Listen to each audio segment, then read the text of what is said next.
when I was in a small church, like I would ask bigger churches, hey, could we use your curriculum? Like, what are you using? Yeah, we're using this. Just pay $2,500 a year and then you can use it too. And I'm like, $2,500 a year? You might as well say, give us $1,000,000 because Church of 40 cannot afford that. And so I always had this desire to give away curriculum. I tried writing my own curriculum and it just takes, it's ridiculous amount of time. And then to write at the quality and have videos at the quality that we needed it, it was just like this. How are we going to do this? It's like a God-sized problem. Hi, my name is Micheal Byrd, and I am a follower of Christ that is volunteering full-time for church apps and love doing all kinds of things, including RVing, hanging out in the wilderness as much as I possibly can, hiking and fishing. This is my faithly story. Could you share how your faith journey started? Sure. So my faith journey started probably when I was born, because my parents were both heavily involved in the church. Always, my dad has been a minister all my life, but I really didn't take Christianity seriously, probably till I was about 11, 12. Our church always had this passion play where basically it was just like Jesus's resurrection. And his death and his resurrection. And they did really, really well. It's something they put a lot of time into. And one night during that, I was watching and it just dawned on me, like, Jesus died for me, like not for my parents, not for anybody else, but personally for me and for the sins that I did so that I could live with him forever. And that was it. I was sold. And so I told my dad. And then, like a good dad, he said, well, all right, let's keep thinking about it. And I brought it up several different times. I was persistent and he knew that it was time. And so I was baptized, and I won't say that I've been living perfectly ever since then, but I've been doing the very best that I can. And sometimes probably during college, I realized, or about when I was 18, 19, I really got a calling to go full-time ministry. I've been fighting it. I didn't want to do it. I knew that I should. And then, God just spoke to me and was like, hey, quit messing around. And so I did. I went full-time ministry and follow him as close as I can ever since. So what were some of the things after, I guess, your conversion at 12 that made you think about ministry? Yeah. So really the biggest things that happened for me is I love traveling. Anytime I can go anywhere, I'm all about it. And in the Christian world, that means mission trips, right? And so I went on several Mexico mission trips and just absolutely loved it. But during those mission trips, really just finding myself serving others and growing closer to God. And so the school that I was at, there was a Westland mission trip that was offered to go to Russia. And so when I was 16, for the first time, I went to Russia. And what we did was there's like a 3-week camp that was in Russia. That was really supposed to be like a communist camp. I mean, that's what it was. But they really liked the fact of Western influence, so Americans could come in. And so we got to come in and basically have an American camp, which we had chapel at every night. Never calling it Christian camp or anything. But what it was is just hanging out with like 700 Russian kids, all the way from like 4th grade to 18 years old. And here I am, 16, 3 weeks in Russia. Vladimir, Russia is where I was. And I mean, man, it was awesome. It was really cool to be able to talk. In Russia, they want to actually understand, like they have tea all the time. And so we'd sit down and have tea. And then they would ask me about Christ and like, why are you following him? And I really had to dig into my faith right there. And that is what really transformed, I think, a lot of my faith journey. And then the next year I did it again and just absolutely loved it. So that was a big part of just growing in my faith. What are some of the things that you learned during these mission trips? And the reason why I ask is because like a lot of people kind of look down on mission trips, especially short-term ministry, especially with teenagers, because it's kind of like, you go for fun. But there's just so many times I hear stories about like how transformational it was. And so for you, like what were the benefits that you gained out of those trips, and how did that shape like who you are as a pastor? Yeah, absolutely. So, and this specific, and I don't know if it's like this for everybody, but for me, I really had to rely on God. We're out in the middle of nowhere, Russia. It gets really lonely. And after, 2 weeks of being there, Like all you want to do is just go home. And that's not an option. And so, you have to dig into your faith. And, we can grow up like I could, I don't know, maybe you too, like in America, and really hardship is not a thing. Like you just don't face hardship. Like you don't face being hungry. In Russia, I faced being hungry. Like some of the meals there were, I could not eat. And so I was hungry. And so that hardship really made me realize like, I can't rely on myself. I've got to rely on God. And so I would say that's the biggest thing that I learned. And that goes for even the Mexico trips, man. I mean, I remember we dug a trench for the septic tank, me and all my friends. I mean, you dig that thing all day long and the Mexican sun, like, man, and that's a real hardship, and you're doing it with each other. And then at night you're like, hey, we're going to go have a worship service. And then all of a sudden you're like, I feel energized. Like I feel ready to go. And so I would say, does that answer the question? Like hardship made me understand that I have to rely on God. So just a reliance on God. Yeah. No, that was great. Thanks. So, like, what happened in college that you're just like begrudging and indecisive, and then it kind of pushed forward? So really, it's probably my high school year, and it was just this. I knew I'd already been on the trips. I knew what I really needed to do, but I really wanted to go somewhere where I could make a lot of money. And I was close enough to the ministry to know if I jump into ministry, that is not going to be my life. I mean, that was just as simple as that. That's what was holding me back. So I had the choice basically to just continue working right out of high school or go to Ozark Christian College is where I went. And that was kind of the path to get into ministry from my perspective back then. And I only stayed at Ozark for 1 year. I really hated school too. Like I never got along with studying, and I don't like school. And so that was pulling me. But it was in Mexico where I literally I got down on my knees behind a cabin there, and I know that God told me, like, hey, you're going to Ozark, so quit messing around. So I did, and I was there 1 year, and there was a church in South Haven, Mississippi that needed a youth minister intern. So I'm like, awesome, I'll jump and go. It's around Memphis. And so went to Memphis and was there for the summer. And they said, hey, what we really want is you to just stay on. You're doing a great job. Could you stay on? And then go to Mid-South Christian College, which is like a small college, and work at FedEx at nights. That way you can pay for it all. So I'm like, yeah, I only need 4 hours of sleep a night, so I'm good there. And so, you know how you are when you're 19. So that's what I did. I did that for 2 years and just absolutely loved it. It's one of those things where like I didn't really feel like God. I knew that he wanted me on the path to Ozark. I liked Ozark. It's a great college. I got A's and B's there my first year, which is a tough college, but I didn't feel like that's really where I needed to be.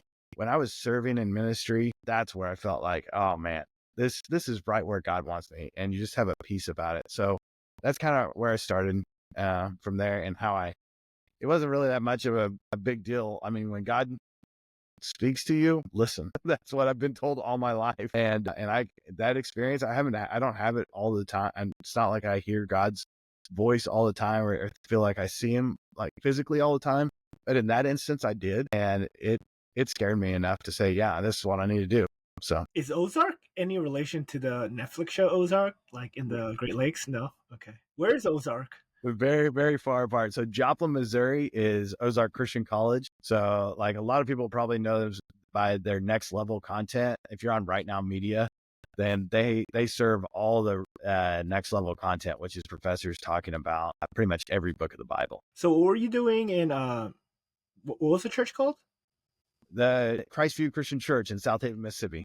Yeah, you were working with children or youth or? Yes. So I was the children/youth/ anything that needed to be done in the church. Yeah. So there's a senior guy and me. And so, I mean, what I was doing, I don't know. Like, this is my first ministry. I'm like, hey, we got to have a draw for kids. And so youth ministry, obviously I was like, this is going to be awesome. Let's make a sand volleyball court. And so I spent some time like finding out there's a guy working down the road, and I had him come dig a hole, and then I brought sand in. We had a sand volleyball court. We get kids there on Saturday nights, and I'd be like, hey, come back on Sundays. They never did. Had a lot of fun. We got into the word some.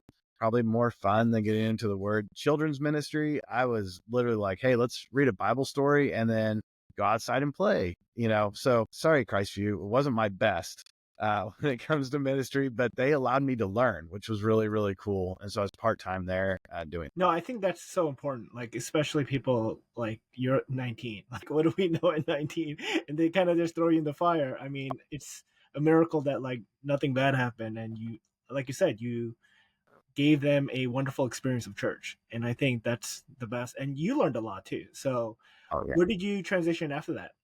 Yeah. So Christview is actually where I met my wife, Carrie. And so we got married shortly after I met her. In fact, it was like 9 months after we met, we were married. And we were there at Christview for a little bit, married together. But it was getting hard because like I had this beautiful wife that I just married and loved spending all kinds of time with her. But I only had 4 hours to sleep because I was still working FedEx part-time, going to college and doing the ministry. And so then she got pregnant, and we're like, okay, we've got to find a bigger something that's going to sustain our family. So we actually started looking, and we ended up in Lexington, Tennessee. Actually, they called us, and this was more. So Christview was probably about 70 people. Lexington, Tennessee, Lexington Christian Church at the time was like 150, and growing.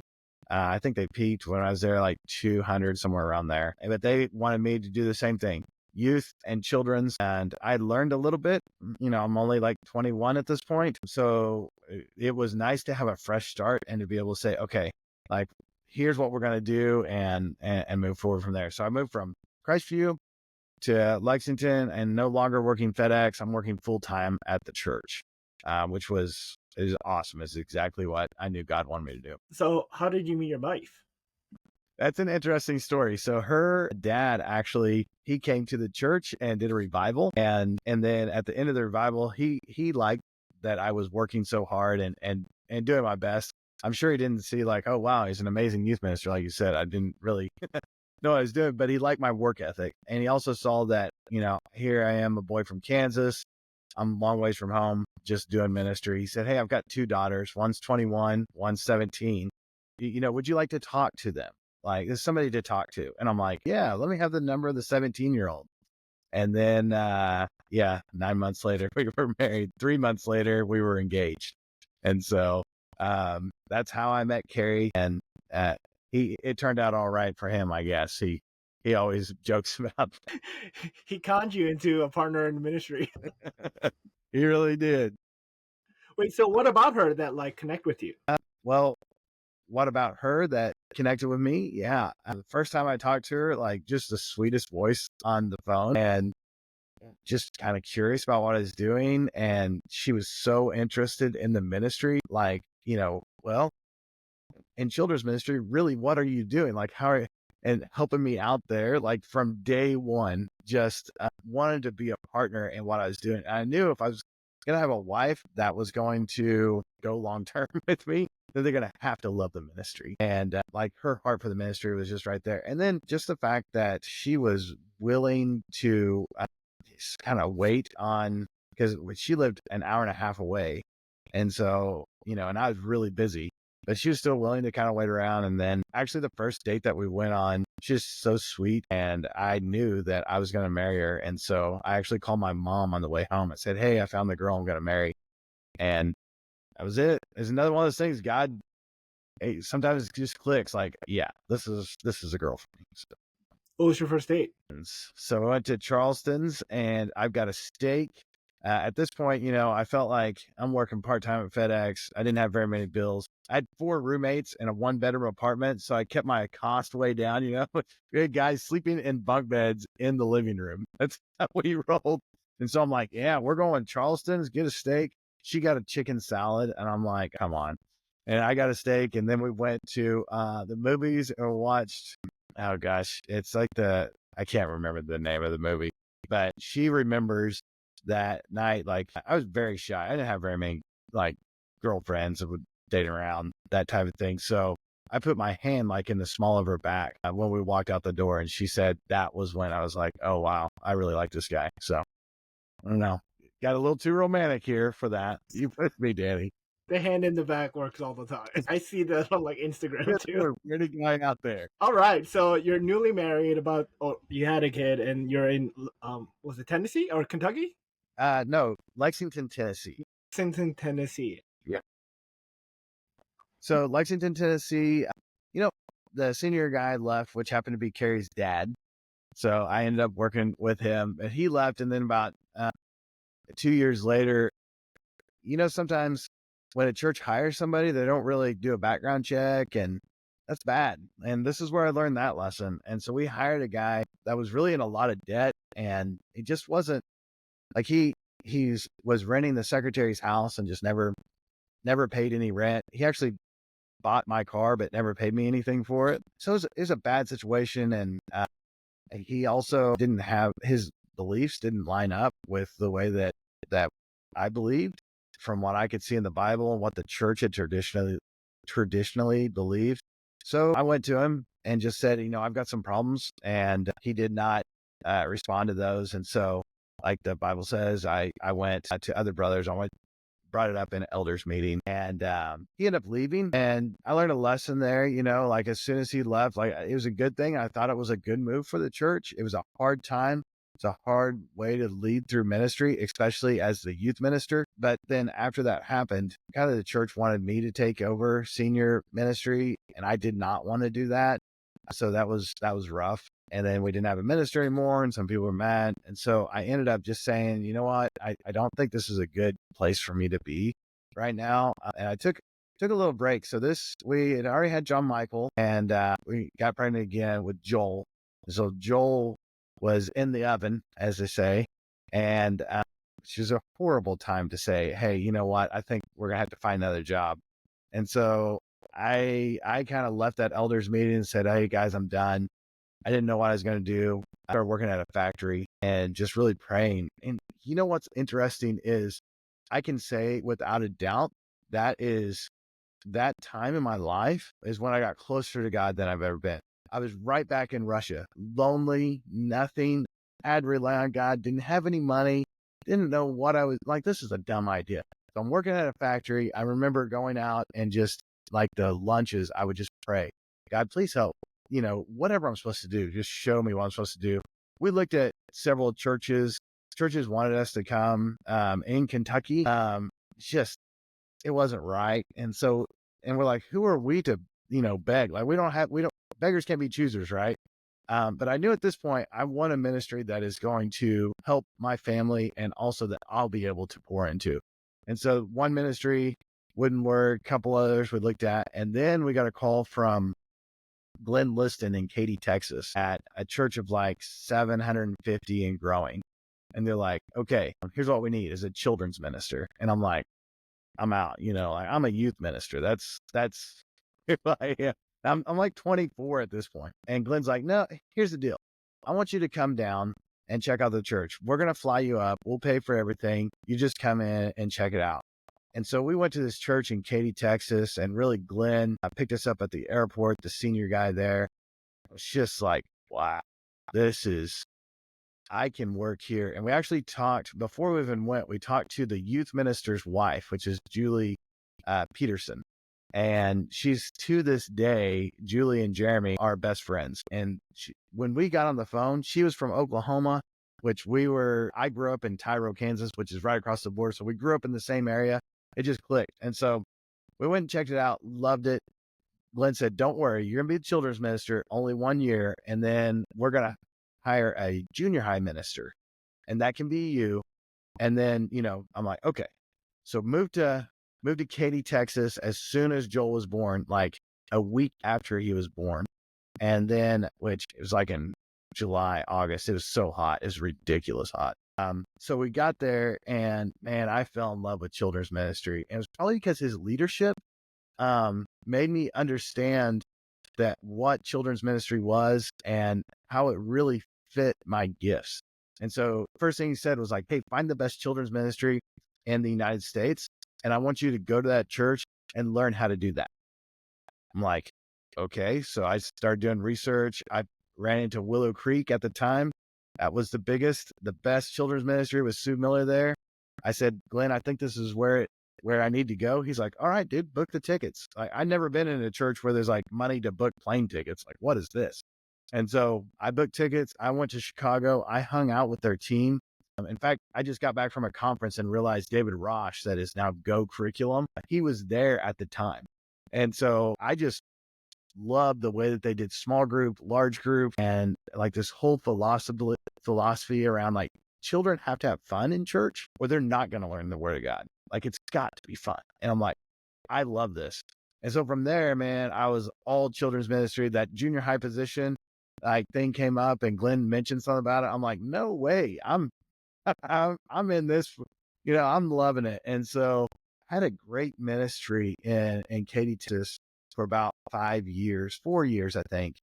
And it was incredible. God really showed me a lot of different things. And then now looking back at my life, it's like, wow, like I went from a church of, I mean, when I say 70, barely 70, like 45 is, all the way to a church of 700 that has resources. And there's a lot of differences, but there's a lot of similarities.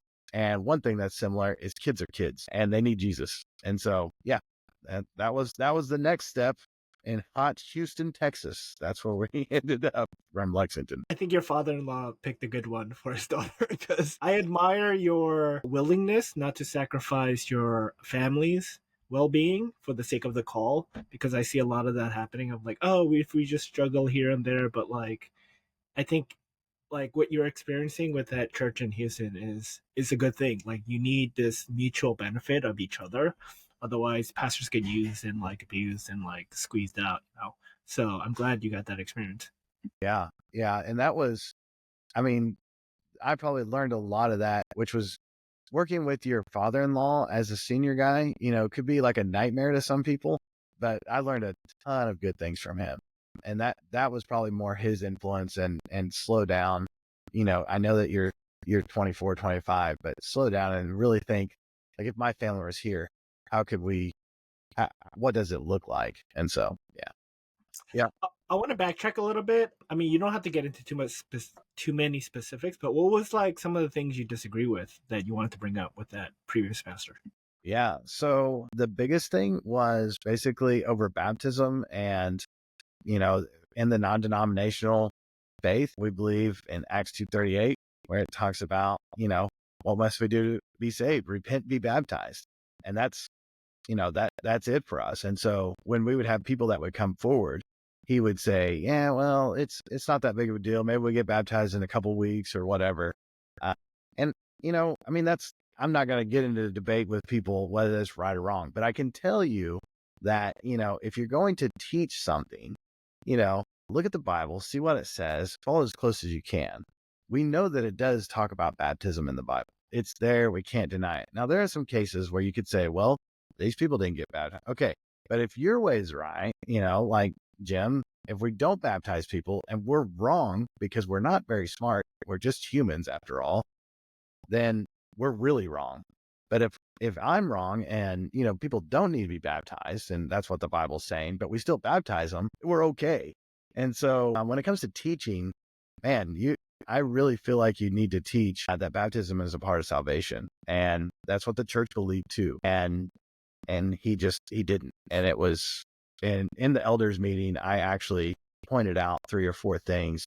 And then I brought that up and said, this is it. And actually the elders at the church said, well, Michael, we need to give Jim another chance. Like he needs to have another chance. And he stood up and said, no, Michael's absolutely right. And I'm going to resign because we should not have been living the life that we were living. And so it was tough, man. Standing up for your faith and what you really believe can sometimes put you in a path where you feel like you're all alone. And, I'm not the judge. I don't know. I can't tell you for sure, but I know what I believe and I got to stick to that. But that was the major thing. Yeah, you did what you thought was right and for the care of the church, but you got to leave the outcome to God. But just to clarify, he kind of like denied baptism or he just minimized it? We probably just more minimized it. And that was kind of the spiritual thing that was wrong. The bigger things that were wrong was he was misusing money. Loan sharks were calling the church. Like it was ridiculous. Like there's no way that he could have continued on. Yeah, I didn't want to get into the whole debt thing. That's just another because church and money, and that's just anyway. Oh man, yeah, it's bad. Okay, so let's kind of fast forward a little bit. How did you get connected with church apps? Yeah. So after Katie in Houston, I actually there's a new guy that came in, and there's a lot of things that we just weren't really seeing eye to eye on the way that the ministry should go. And nothing real big, but it was like, I think it's time for us to move again. And thank goodness that I have a awesome wife and family, because she was like, all right, if God's calling us to move, then we need to move. And so we kind of put it out there that we were looking, and Cedar Ridge Christian Church, which is now called Ridge Christian, and Broken Arrow, Oklahoma, called us and said, hey, we need a children's minister, and we think that you're the right guy for the job. We're kind of a unique campus because we have 700 at the main campus, but then we have a multi-site situation where we have a campus in Sepulpa, Oklahoma. And then next year, we're going to have a campus in Coweta, and we're hoping to go to 7, 8 campuses.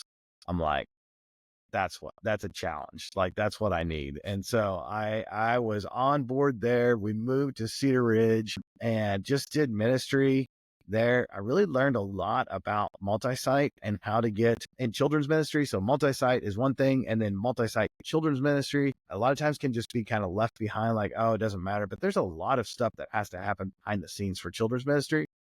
Mainly, I had classrooms that were spread out over 300 miles. And I had to have the content on the TVs for the teachers every Sunday morning. And so that turns into kind of a job. And so I learned how to do that as efficiently as I can using Dropbox, ProPresenter, stuff like that. During this time, I also, because like in ministry, there's not enough money. As my kids got older, like I realized I'm going to have to find some more money somewhere. Not to mention, every time that I've talked about moving, we've lost $10,000 on the house. Just that's the way it goes in the world. And so I basically started a couple small businesses and learning kind of the entrepreneurial side of me. And so doing that, learning how to do multi-site, there was two girls in our children's ministry, Carrie and I call it ours because we did ministry 100% together. And they were those parents, like the kids of the parents, that just every time you'd send something home, they would fill out the paper, whatever we need to do, they're just on it, and they're awesome. And so we do like memory verses on Wednesday nights, and they'd be the first ones to go through all the book and memorize them, get all the books. Like they were on top, just amazing. Katrina and Allie. And so unbeknownst to me, their dad was a coder, and he kind of had been watching what I was doing with those businesses and with a couple other things, and like how I got technology into the classrooms and dealt with the multi-site. Watching digital signage is what I was into. And so at the same time, he was watching me. I had no idea, but kind of backing up a little bit, when I left Katie, there was a guy there that basically he loved Jeremy, which I mentioned, Jeremy Peterson and me like doing ministry together. And then we were in a place where we weren't doing ministry together. He's like, hey, why don't you guys come back and start a church in Bel Air? And we're like, what the church really needs is they need something that puts us together, but something to help with technology.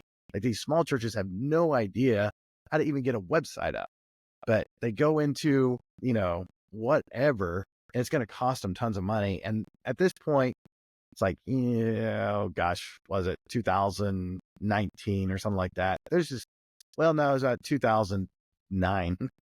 There's just tons of people jumping on this, like churches need websites, and then you could pay and you get a monthly fee. And we're like, dude, it doesn't cost that much. So let's start something to do that. And he agreed. So he funded a nonprofit called Live Church Solutions. And that we kind of made websites. We had 40 churches. We're just giving them website. We even bought their domain names, just to try to help out churches. And we would go to churches and like help them with their tech. It was just like one by one. And so fast forward, now I'm in Cedar Ridge. This guy that's been there, had his daughters in children's ministry. He comes to me and he's like, hey, I've kind of got this, like, I know about your digital signage. I think I can help you scale it. And I'm like, what is scale? Which is, I'm a children's minister running a tech company. And so he did know how to scale it. I went from using Raspberry Pis to have an Amazon Fire Stick app to be able to sell what we had all over the world. And then behind that, he's like, well, really what I want to do is I've got this idea for like a nonprofit that would help churches with technology. I'm just not sure which direction to go. I'm like, well, I've got this nonprofit over here. We started looking at it, and then Church Apps was born because Live Church Solutions is a horrible name. And so we got rid of Live Church Solutions. The guy that was doing that turned out to be a coder, and he is incredible. And so he started coding a church management software because I said, churches need a church management software that is not something that you have to spin up a .NET server with, and not something that you're going to have to pay monthly for, because small churches need this. I didn't really think about it. Like, I explained to him what we did with Planning Center, what would be cool, like the structure of it. A year and a half later, he came back and said, hey, I coded a church management software. Why don't you check it out? And that's kind of where Church Apps started. So that's how I got connected. God put all the pieces together, because if you look at it in hindsight, it's like, well, if I wouldn't have left Lexington, if I wouldn't have gone here, it wouldn't have been started. If I wouldn't have known, like, God had a plan. It's very easy to see in hindsight. So what are some of the products that you guys currently offer? Yeah. So obviously a church management software. What's it called? It's called Chums. So if you go to churchapps.org, you can find all of them listed there. But the church management software is very comparable to, I'd say, like a Breeze at this point, almost like a Planning Center. It'll do everything that Planning Center will do in there. And then we have Lessons.Church. So that was the next one. I'm all children's ministry. So I'm like, hey, here's what we really need. And I noticed this when I was in a small church. Like, I would ask bigger churches, hey, could we use your curriculum? Like, what are you using? Yeah, we're using this. Just pay $2,500 a year, and then you can use it too. And I'm like, $2,500 a year? You might as well say, give us $1 million, because Church of 40 cannot afford that. And so I always had this desire to give away curriculum. I tried writing my own curriculum, and it just takes, it's ridiculous amount of time. And then to write at the quality and have videos at the quality that we needed it, it was just like this, how are we going to do this? Like a God-sized problem. And so I basically said, prayed about it and started reaching out to people. We got connected with a publisher through Sign Presenter that I was working with. I was like, hey, is there a curriculum that somebody would sell us so that we could just give to churches? He's like, there's this church in Conroe, Texas. It's called the Ark, and they've been working for like 10 years on this curriculum, and it's pretty good. I think you should go talk to them. So we did. Turns out they'd spent $1 million plus on making a curriculum that was for their church, but also with the idea that they would be able to share it with other churches. And we said, well, what if we build a platform that would allow people to schedule out like a year's worth of curriculum, and then it automatically shows up on their TVs, on their iPhone apps. We can spread it around the world. If we did that, would you would you give us all the curriculum for free? And they're like, absolutely. That's our heart. That's what we want to do. So that's where Lessons.Church started. And that's one of our products. And then from there, we've got all kinds of, it's a great platform. And so Ozark Christian College, which I mentioned before, next level resources. I mean, you can pay for right now, or you can get them all free on Lessons.Church. And then we have several others and it really is just a hub for people to be able to schedule their curriculum out. So that's the second product. And then B1. So B1 goes back to the original idea of giving people websites. But now in 2024, it actually looks like Wix. And so you can make your own website. It's all 100% free. We host it 100% free. You tie your domain to it through a CNAME. And so if you're comparing it to something, I would compare it to like a Subsplash. And so we have the app, it's the B1 app, and you can put whatever you want to on there. It also works with Chums and Lessons.Church. And so that kind of ties everything together. And then it brings in sermons too. So B1.Church is another one. And then Lessons.Church B1. Sorry, we have a couple. Free Show. And so a Free Show is another God story. We started doing this, I guess we really started with Church Apps about 4 years ago, going hard. And then a couple of years ago, we ran into Free Show, and we're like, what is this? And if you haven't checked out Free Show, it is basically ProPresenter, but 100% free. And we figured out who was writing the code for it, and they had the same heart that we did, Christopher. And so we called him and said, hey, he's 23 in Bible college. Like, what do you want to do with your life? You're going to be a preacher? Is that why you're about? He's like, no, man, if I could just code all day long and then give it all to the church, that's what I want to do with my entire life. And we're like, we got to hire this guy. And so we did. And so he came onto the team, and he is in Norway. He codes every day. And as part of that, basically Free Show became part of the Church Apps family. And so we've taken it and helped him develop that even more. And so, yeah, I think those are all the apps. So what is your hope for, let's just say you get super famous and successful? Like, what is the dream? Yeah, not to be super famous and successful. We want to make God and Jesus super famous and successful. And the way that we feel like we can do that is through open source software. So to date, there is some open source software that's for the church. I'm thinking of Rock RSM, I think is what it's called. It's probably the biggest one. It's a church management software, but you have to spin up a .NET server. It's great guys, a great team working behind that, but the average church of 40 can't do it. And so we really feel like Acts 4, it talks about all the churches when they had all their needs, they came together, and we feel like we can do that in the digital space. And so that's our hope, is not that, that we'll be famous for this. We are putting this out for the church. In fact, if you go to GitHub, you can download and use 100% of our code. It is truly open source. And so our hope is that by 2030, we're saving the church over $4 million every year, so that money can go back into ministry. This year so far, we've saved the church around 180,000. Since 2 years ago, 287,000, something like that. We're trying to double that every year to get us to that goal. And then beyond there. So, I mean, just think of all the ministry that could be done and could be done more efficiently if the church of 40 has the same tools as the church of 10,000. And that's right now, it's completely possible. In fact, I would say that Lessons.Church will hold up to anything that any big church anywhere has. Like it's the top. And so if you're a church of 40, then you're able to use the best of the best. And so not that we want to continue doing all this, and it's happening. That's what's really cool about this is we started it, but now we talk to people all over the world, all over the globe that are contributing to our code. I mean, it's open source. That's how open source works. And we just feel like that's what God would want. And so that's what we're trying to do. I like your shirt. Ministry is hard. We make it easier. And also for the audience, Michael does a weekly demo on Faithly. Yeah, to show the product. So let me ask you the last two questions. What are you hoping for at Faithly? What am I hoping for out of Faithly? Yeah, so Faithly is really cool because it connects all the church leaders together. So I hope that Faithly grows to get every church leader there. That's the spot where they go. Because from there, we can help network out and show people that these are the products we have. So we feel like Church Apps and Faithly work really good together. And so our hopes in Faithly is that people will see what we're doing, understand it, be able to jump on.